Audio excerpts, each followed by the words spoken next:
jërë ngeen jëf yéen ñi safoo site internet bi di Buzz Actu 221 nuyu nañ leen bu baax jaajëfal leen ci kóolu tege sopp bi ak topp bi nga xamante ne rek yi nag ñu koy topp bu leen fàttee abonné di bës cloche de notification yi ngir mën a am yeneen i info jaajëfal nañu leen bu baax ci ànd bi ak topp bi nga xamante ne rek yéen ñu koy topp ci site internet bi di Buzz Actu 221 li gën a fës ci bopp xabaar yi nag dañu koy doore xibaar bu naqari bi nga xamante ne rek daal dinay wàcc nag ci poste ak ñi nga xamante ne rek ñoom ñoo nekk ay courrier nekk ci présidence ak primature bu assemblée ak ñenn ci ay ambassade poste nag xibaar bu naqari rek moom moo daal di wàcc nag ci kawam ak ñi nga xamante ne rek ñoom ñoo koy gérer seeni courrier ci présidence ak primature bu assemblée ak yenn ci ambassade moom bureau bu poste ba nekk ca centre ville ñu dippee ko nag Dakar Étoile war nañ ko tëj rek nekk 31 août bi ñu dem mu nekk nag mbir moo xamante ne rek ne nañ daal borom bâtiment bi ci jëmi boppam rek moom moo fas yéene nag dàq ña fa nekkoon ndax nag ay weer ngeen ni rek fay li nga xamante ne rek moom mooy loyer xibaar bu nu mel nag suñu nattangoy sus ñoom ñoo ko dal di xam ne ni ki tey nag yemoo fukki fan ak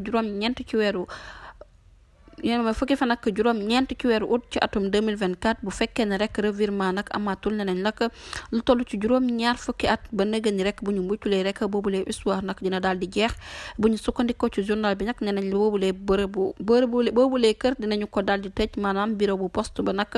dinañ ko fas yéene tëj ginnaaw bu ñu ko fa ubbee ni ki 1950 ba nëgë ni bu ñu muytulee rek dinañu dàq nag ña fa nekkoon ak ñi nga xamante ne rek ñoom ñoo doon yóbbu ay courrier jarale ko nag ci institution yu mag yu nekk ci biir réew mi Dakar Étoile moom ci jëmi boppam rek ne leen nag boobulee mbir nag bu ñu muytulee rek dina daal di am ay njeexital ba tax na nag ñoom seen jëmi bopp nag la ñu daal di xam ne moo di nag courrier ya nekkoon ca président de la république ak primature bu assemblée nationale ak bu conseil économique social et environnemental ak ministère des finances ba tey journal bi ma ngay daal di xam ne yenn ci ambassade ñoom ci seen bopp nag yëf yi concerne leen ndax nag fépp foo xamante ne rek am nañ fa représentant moo xam mu nekk ca Grande-Bretagne ca Canada ba ca Norvège rawatina nag ñu nekk ci biir waaye nag ak ñi nga xamante ne rek jamono ji daal dañoo daal di gis ne rek boobulee poste bu ñu muytulee rek ma ngay xeeñ daal tëj maanaam daal comme nañu ko annoncé rek poste bi nga xamante ne ma nga nekk ca Dakar Étoile bu ñu muytulee ñii di liggéeykat yi ak seen bureau yi nag dinañ leen génnee ci biti mu nekk immeuble boo xamante ne rek lu toll ci 900 boîtes la daal di am waaye bu ñu muytulee rek dina dem ci maire du ñàkk rek dinañ ci ñëwaat ci yeneen i jotaay xabaar jërë ngeen jëf ci ànd bi